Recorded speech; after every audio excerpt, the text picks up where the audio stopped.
Bonjour à tous et je vous souhaite la bienvenue pour ces 24 vidéos de merde avant Noël.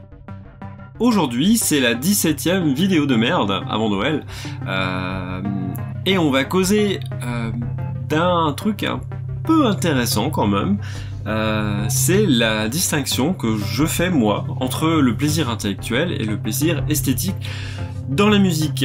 Alors c'est quoi la différence entre les deux? Enfin, je fais cette différence mais je ne réinvente pas l'eau chaude à couper le beurre en faisant cette distinction en fait. Je pense que tout le monde ne la fait pas, mais en même temps il y a beaucoup de gens qui ont réfléchi à la question et qui font cette distinction. Donc c'est plus peut-être un rappel de ce que ça peut être, et je vais essayer de l'expliquer de manière à peu près compréhensible quoi. Le plaisir intellectuel qu'on trouve dans la musique, c'est qu'on peut trouver dans la musique, c'est le plaisir à penser la musique quand on l'entend, et le plaisir à y trouver des choses, un peu comme on pourrait avoir le plaisir de résoudre une énigme en fait. C'est le plaisir de comprendre en fait ce qui se passe dans la musique. C'est par exemple le plaisir de découvrir que tel ou tel instrument reprend tel ou tel motif à tel ou tel moment, et puis de constater que le compositeur il s'est pas foutu de votre gueule quand il a composé, et qu'il a fait un truc qui est vraiment fin, subtil, et c'est un plaisir intellectuel qui va pouvoir aller avec des réécoutes, justement, parce qu'il y a quelque chose qui nous échappe. Donc ce qui peut être associé au plaisir intellectuel de la musique, ça va notamment quand un morceau nous résiste, c'est-à-dire qu'un morceau qui va, a priori, à la première écoute, pas être forcément folichon, ou pas nous attirer tout de suite, mais pour lequel il va falloir faire un effort intellectuel pour comprendre ce qu'il se passe. C'est quelque chose que Schoenberg notamment a beaucoup mis en valeur, c'est-à-dire qu'il faut vraiment avoir, il y a un effort à fournir. C'est quand on est, pour reprendre l'idée de Schoenberg, quand on écoute une musique dodécaphonique, il y a un effort à faire pour la comprendre. Elle n'est pas intuitive, sa compréhension n'est pas intuitive. Et ça va être là-dedans le plaisir intellectuel. Et puis il y a d'un autre côté le plaisir esthétique. Le plaisir, c'est simplement ou plaisir esthétique ou sensoriel en fait. C'est le fait que une musique va flatter vos sens, va flatter vos oreilles, c'est-à-dire vous l'entendez et ça va vous faire plaisir. C'est pas plus compliqué que ça, donc ça peut réveiller des émotions, ça peut être juste parce que c'est rigolo, ça peut être sympathique. Il y a des musiques qui sont amusantes, ou certaines qui contiennent des sons qui vont vous plaire, qui vont vous fasciner même.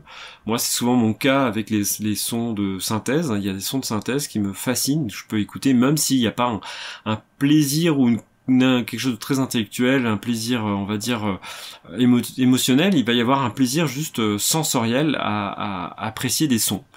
Et c'est là en ça que je fais la distinction. Donc le plaisir esthétique est assez large au final, parce qu'il va de l'émotion au sensoriel. Et d'ailleurs plus que de plaisir esthétique, je devrais peut-être même plus parler de plaisir sensoriel ou plaisir émotionnel. Enfin, faire cette distinction de manière plus claire, mais ça reste pertinent. Et ce qui est intéressant aussi, si vous pouvez avoir un glissement entre les deux, c'est-à-dire qu'il n'y a pas des morceaux que vous allez écouter exclusivement pour le plaisir intellectuel. Il peut y avoir, c'est même très fréquent, enfin en tout cas en ce qui me concerne, ma propre expérience, le plaisir intellectuel est souvent premier, c'est-à-dire que j'écoute des musiques que je ne vais pas forcément d'emblée aimer, ou pour lesquelles je vais pas trouver un plaisir d'emblée, mais où ce plaisir va arriver justement à force, grâce à ce plaisir intellectuel justement. Je vais prendre un exemple très simple. Je vais prendre l'exemple des notations pour orchestre de Pierre Boulez, qui sont une adaptation en fait de pièces pour piano qu'il avait dû écrire fin des années 40, début des années 50, et dont il a fait une adaptation pour orchestre, il me semble, je dis peut-être une connerie, mais dans les années 80, au début des années 80. Ces notations, c'est pas quelque chose que j'aimais particulièrement au départ, puis j'ai découvert un peu comment c'était fait, et donc il y a eu au départ une curiosité par rapport à ce système, à la manière dont c'est construit, donc beaucoup de curiosité. Je trouvais plaisant de m'intéresser à ce que sont les notations pour orchestre de Pierre Boulez. Et puis au fur et à mesure des écoutes, j'ai fini par il trouvait du plaisir, mais le plaisir, je l'ai pas commandé. Je me suis pas dit à un moment donné, tiens, c'est sympa, finalement, c'est pas si moche que ça. Non, c'est juste venu naturellement. D'ailleurs, je me suis jamais dit que c'était moche. Hein. Faut voir que je partais aussi sur un a priori positif, mais vraiment, il n'y avait pas ce plaisir esthétique. Et maintenant, c'est un morceau que j'écoute sans me poser de questions en fait, et je l'écoute vraiment pour le plaisir musical, juste ça. C'est-à-dire qu'il m'arrive, tiens, j'ai envie d'écouter, ça m'arrive de mettre ça juste pour me détendre en fait. Et pourtant, au premier abord, c'est quelque chose qui peut paraître un peu austère, qui peut paraître particulier, mais pourtant, parce que le plaisir esthétique et le plaisir sensoriel, le plaisir émotionnel est arrivé après. Mais il est arrivé parce que c'est un morceau qui a demandé un petit effort au départ. Alors c'est pas pour ça, c'est parce que s'il n'y a pas une réflexion rationnelle où je me suis dit ah, parce que j'ai dû faire un effort, je vais l'apprécier plus. Non, c'est de fait, en fait, c'est arrivé comme ça. Et c'est juste un constat que je fais, c'est pas un jugement de valeur. Il y a des musiques qui vont me plaire tout de suite de point de vue esthétique, mais pour lesquelles le plaisir va rester plus ou moins. Enfin, voilà, c'est pas un jugement, mais ça permet de comprendre un peu l'association des deux. Voilà, je vous dis à demain.